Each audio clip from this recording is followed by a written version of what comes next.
السلام، كنتمنى تكونوا بخير وعلى خير. مرحبا بكم في فيديو جديد. اليوم غادي نوجدوا معكم هاد الدجاج هذا كيجي هماوي وبنين، غيحمر لكم وجهكم مع الضياف. كنتمنى تشجعونا بواحد لايك وسبسكرايب. بلا ما نطول عليكم يلا ندوزو المقادير وطريقه التحضير. المهم هنا درت تقريبا واحد 3 ديال المعالق كبار مخلطين بين القزبور والمعدنوس. غادي نزيد عليهم واحد المعالقه صغيره تكون عامره ديال الثومه محكوكه. الثومه كتعطي بنه زوينه للدجاج. المهم غنزيد الثومه. غادي نزيد معلقه كبيره عامره ديال السكينجبير،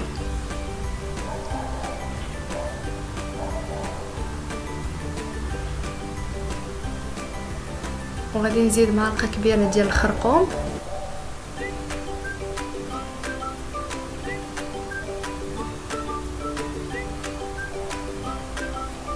هنا زدت معلقه ديال لا موطارد، حتى هي كتعطي واحد البنه خطيره بزاف لهاد الدجاج هذا. جربوه غادي يحمر لكم وجهكم مع الضياف، كيجي بنين بزاف وخطير. هنا درت تقريبا نص معلقه ديال البزار ومعلقه صغيره ديال الهريسه كتعطي واحد المذاق زوين حتى هي الدجاج. غادي نضيف عليهم تقريبا واحد المعلقه صغيره ديال الحامض، ثم بقى لي شويه ديال المعدنوس ومعلقه. المهم شويه ديال الحامض وواحد 2 ديال المعالق كونوا كبار ديال زيت الزيتون.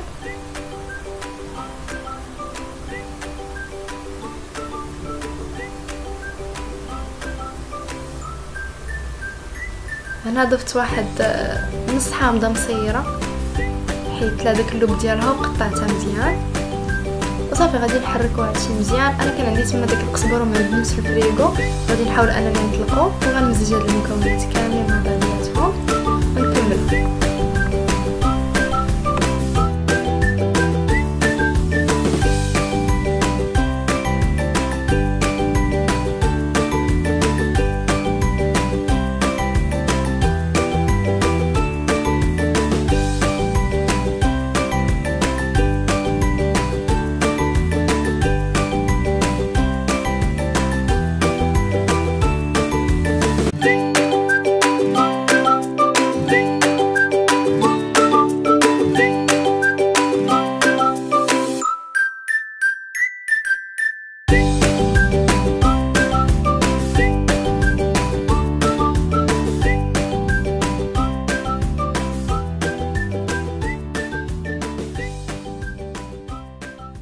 صافي بعد ما خلطت دوك المكونات مزيان غنشد الدجاج اللي ملحته وغسلته مزيان.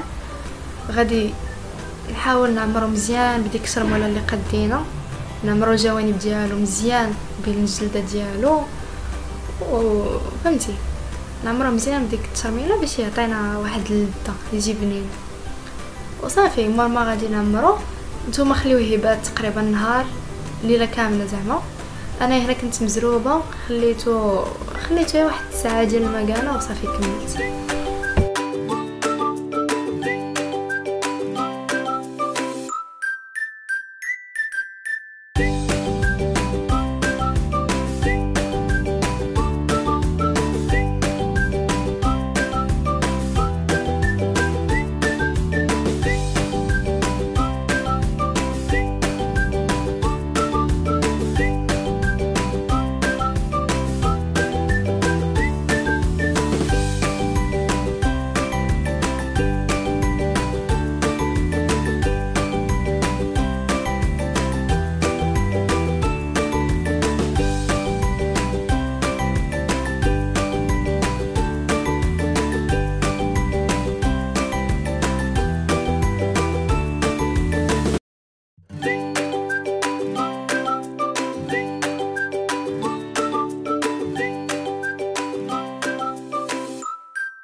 صافي الوقت اللي غنخليو الدجاج ديالنا يطلق فيه ديك الشرموله.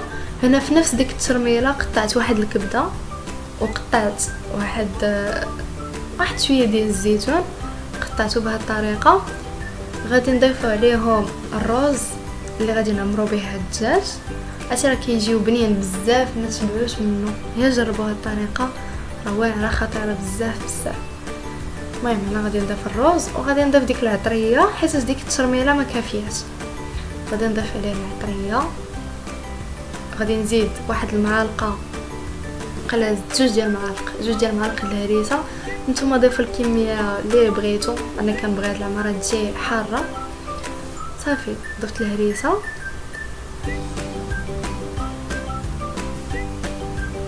وغادي نزيد دابا العطريه. غادي ندير واحد نص معلقه ديال البزار، نص العطريه اللي كنديرو بديك التشرميله غادي نديروها في الرز، غير غادي نزيدو. غادي ندير تقريبا نص معلقه ديال السكينجبير، وغادي ندير الخرقوم حتى هو تقريبا واحد نص معلقه.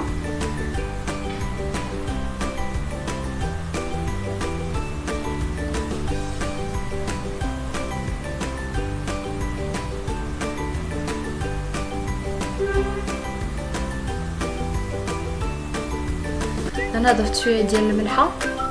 صافي غادي نحاول ان نخلط ديك العطريه مع داك الرز مزيان هكا، تيتخلط داك الشيء بهذه الطريقه هذه. وموراها غادي نحاول نعمر بها داك الدجاج ديالي.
بعد ما طبقنا الدجاجه ديالنا تما شديت الخس غسلته مزيان ودرت معاه شويه ديال الخل باش يتحيد منه دوك البخيخشات اللي كيكونوا. صافي مسحته مزيان ودرتو بداك الطباسيل ودرت الروز اللي كيشاط حيت فاش عمرنا الدجاج راه كيشاط شويه ديال الروز تنفوروه معاه. درتو تماك في الجناب وتماك فورت شويه ديال الخيزو والقرعه بنفس الشرموله اللي درت في الروز وفي الدجاج هي اللي درتها بداك الخيزو والقرعه. شرمتهم مزيان ودرتهم تفوروا معاهم وصافي. كنزينوا الطبق ديالنا باي طريقه بغينا. كيجي هاد الدجاج خطير ورائع، يا جربوه والله ما غادي تندموا. كنتمنى ان الوصفه ديال اليوم تعجبكم بزاف وكنتمنى تشجعونا بواحد اللايك وسبسكرايب وديروا شي كومونتير يكون زوين باش تشجعونا انا وماما. ونتلاقاو فيديو جديد وفي وصفه جديده وبالصحه والراحه.